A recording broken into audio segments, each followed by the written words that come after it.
Okay, so I've been feeling a little cheeky today. I've been looking at ingredients of nail polishes and I found out something. I discovered a discovery. Yes, I discovered a discovery. So, can you believe that even the non toxic nail polishes do contain a neurotoxin and nobody's talking about it? They just keep it quiet? Yeah. So this neurotoxin can be quite problematic. So it can cause central nervous system depression. It can cause addiction and dependency. Maybe that's why people are so addicted to nail polishes. But seriously, it can cause liver damage, increased cancer risk. It can lead to dehydration, skin irritation, and in large amounts to respiratory failure. You know what that is? It's alcohol, and some nail polishes contain it. And some people drink it. I mean, some people drink the alcohol, not the polishes, I would hope. But that is the part that does not make it to the marketing, this scare marketing, that it's the dose that makes the poison. So when you look up an ingredient and it sounds terrifying, asking yourself these two things is very helpful. Number one, at what level does this actually cause harm? And then what kind of exposure are we talking about? So drinking a glass of vodka or a bottle, okay, is not going to have the same effect as wiping your nails with alcohol. So just because something is touching you, like the alcohol, it doesn't mean that it's going to cause liver damage, like from drinking it. So the route of exposure also matters. And chemicals are not good or bad. Because very often people ask me, is this good or is this bad? They can be understood and they are often misunderstood. So because I've been making cosmetics now, I learned that before a cosmetic reaches a market, and at least here in EU, before cosmetic even reaches the shelf or the online store, whatever, a toxicologist evaluates the full formula, because the ingredients matter, of course, but also how they interact with each other matters. And sometimes the ingredient itself can be toxic, but the formula is not, because there's a big difference between, like I said, drinking a bottle of vodka, and it's different when you wipe your nail with alcohol. So you cannot legally sell product that is toxic.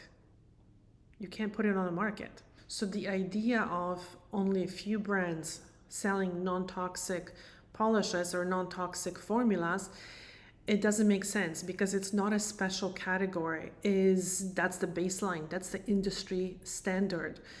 Brands cannot sell toxic polishes. Now there's another thing. So this whole thing goes from kind of funny to devastating. It goes both ways.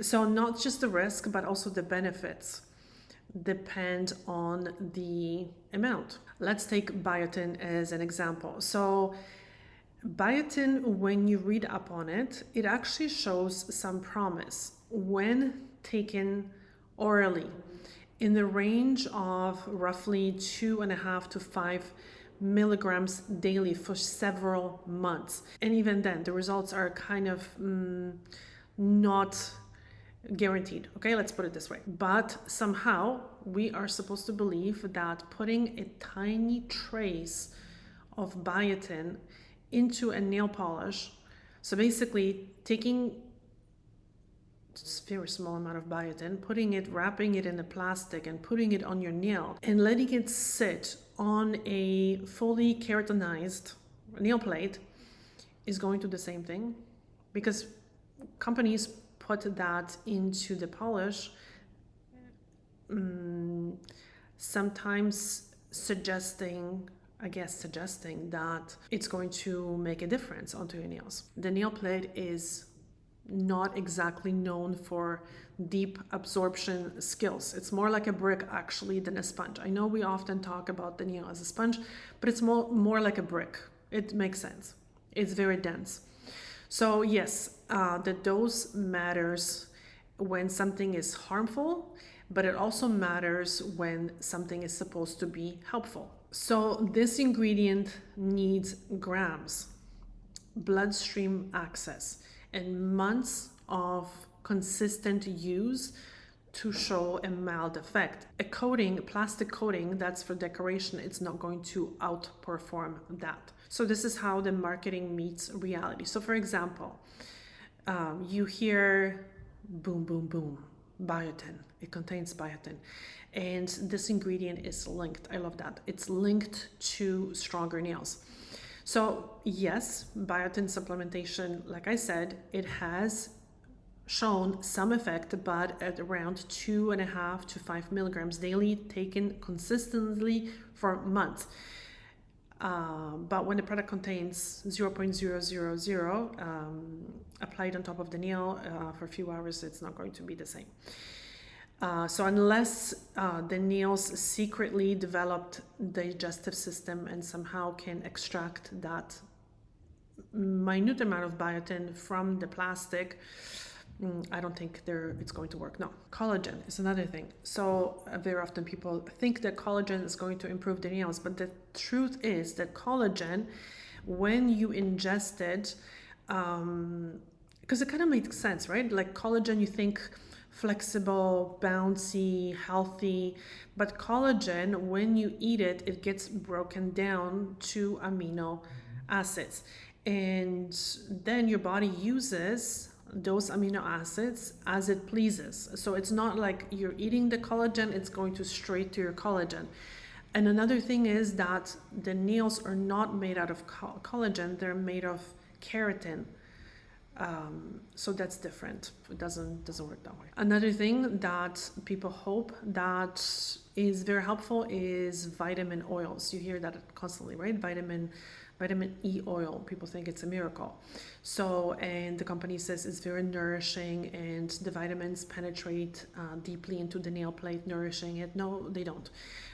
The nail plate is dead and it cannot eat something. So it's like you cannot feed a dead nail. Once it's made, it's made. And yes, you can condition it from the outside, but you can plasticize this. You can, yes, absolutely benefit, but it's not, the nail is benefiting from the oil, but it's not benefiting from eating those vitamins that are contained in the oil. And conditioning is not the same as rebuilding. So for example, like when you have a wood table and you are that is a little bit damaged on top, you can condition it so you can apply oil to the surface so the surface is protected, but the oil is not going to rebuild the missing layers of the table because the table is dead, and nothing is going to rebuild it unless you actually coat it, but it's still then a coating. It's still not rebuilding anything. So it makes it look better, but it's not actually rebuilding anything. So when you see an ingredient, a magical ingredient, and I think, okay, so why do companies talk about all these toxins, but they don't mention alcohol? That's really interesting. And I think it's because we are so familiar with alcohol that it's not scary to us anymore. So it's the same thing with water. Water can be toxic at certain levels. Like people can die from it, but you're not going to ban water, right?